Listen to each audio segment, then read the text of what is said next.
तो आप लोगों ने देखा कि कितना अच्छा जवाब दिया मैडम ने, और बतलाया कि जो हमारा क्या क्या मौलिक अधिकार है।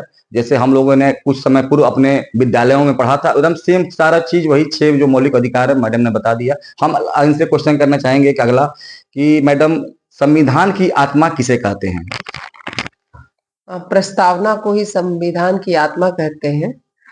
इसमें बताया जाता है कि यह किस क्षेत्र में लागू होता है, किसके लिए है, और कौन इसमें समानता, स्वतंत्रता, संप्रभुता, गणराज्य के बारे में बताया जाता है। तो ये प्रस्तावना ही संविधान की आत्मा है। चलिए, तो प्रस्तावना ही संविधान की आत्मा है, बिल्कुल करेक्ट आंसर दिया उन्होंने। और आपको ये भी बताया कि उसमें किस प्रकार से प्रस्तावना में यह घोषणा की गई है कि राष्ट्र न्याय, स्वतंत्रता और समानता के सुरक्षित करने के लिए प्रतिबद्ध है।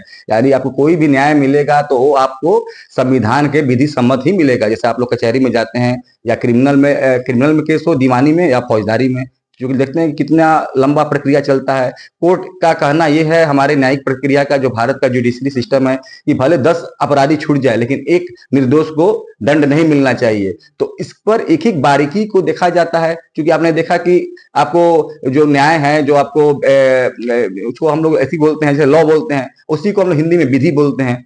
ठीक है, कानून को हम लोग इंग्लिश में लॉ बोलते हैं और हिंदी में विधि बोलते हैं, क्योंकि उसको विधिवत आपको समझाकर आपको प्रस्तुत करना है जज के सामने। तब वो हमारे जज महोदय जो हैं, जो न्यायाधीश महोदय हैं, वो उस पर एक एक बिंदु पर विचार करते हैं, क्योंकि भाई अगला जिसका भी केस गया है वो आदमी निर्दोष न फंस जाए, तो वो भी अपने कलम का बिल्कुल ही सही प्रयोग करते हैं। हमारा आखिरी क्वेश्चन बस यही रहेगा मैडम से, कि आप सीमान के नागरिकों के प्रति बिल्कुल ही समर्पित है, और हमको तो नहीं लग रहा है कि आपके जैसा कोई सीमान में फुल टाइमर, मैंने जितना आप समय देती हैं समाज सेवा में, अपना ड्यूटी तक छोड़कर, हमने कई बार देखा है हम लोगों ने कि कई जगह आप लोगों डांडिया में, या आप कभी सम्मेलन हुआ, या स्कूल कॉलेज हुआ, या हम 5 अप्रैल की बात कर ले, विश्व पर्यावरण दिवस में, उसमें भी आप गांधी मैदान में चली जाती हैं पौधारोपण करने के लिए। तो कहीं ना कहीं आपकी एक बहुत बड़ी सामाजिक दायित्व की पूर्ति कर रही है। इसके लिए बिहार का था सबसे पहले आपको बधाई का पात्र मान रहा है और बधाई भी दे रहा है। तो आपको सीवान के नागरिकों के लिए क्या संदेश देंगे आज के दिवस पे?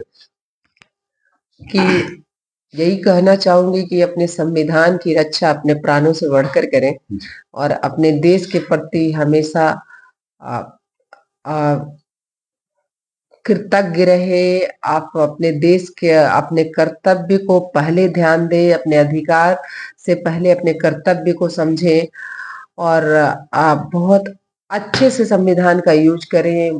बहुत अच्छे लोग चुनकर पॉलिटिक्स में भेजें, और जो हमारे देश को बहुत ऊंचाइयों पे ले जाए। और हमारे संविधान की चर्चा, चूंकि हमारा विश्व का सबसे बड़ा संविधान है, और लोकतांत्रिक देश इतना बड़ा, और इसको चला पाना, अनेकता में एकता का देश है। तो ये संविधान जो है हमारा, वो बहुत अच्छा है, बहुत सोच कर बनाया गया है। बाबा भीमराव अंबेडकर साहब ने बहुत दिमाग लगा के एक एक अनुच्छेद बनाया है। तो इसका पूरा सही से उपयोग करें, और हमारे सिवान वासी कहीं भी किसी भी जगह से कमतर नहीं है। एक बिहारी 100 पे भारी तो होता ही है, पर हमारे सिवान वासी तो पूरे बिहार में भी भारी है। चलिए, तो क्या नहीं कर सकते हैं वो, तो वो संविधान को तो बहुत ऊंचाई पे ले ही जाएंगे।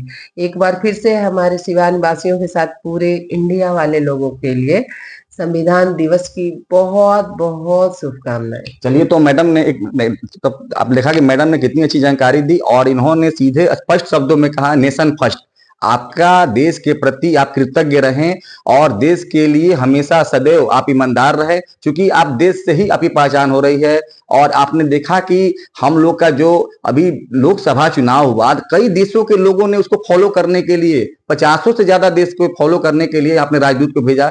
इतनी बड़े लोकतंत्र में वोटिंग हो रही है ईवीएम से, तो कैसे प्रक्रिया चल रही है, और उन्होंने इसको देखा और कहीं ना कहीं उसको फॉलो भी किया। कैमरामैन राजू जी के साथ मैं दीपक कुमार, बिहार कथा सिवान।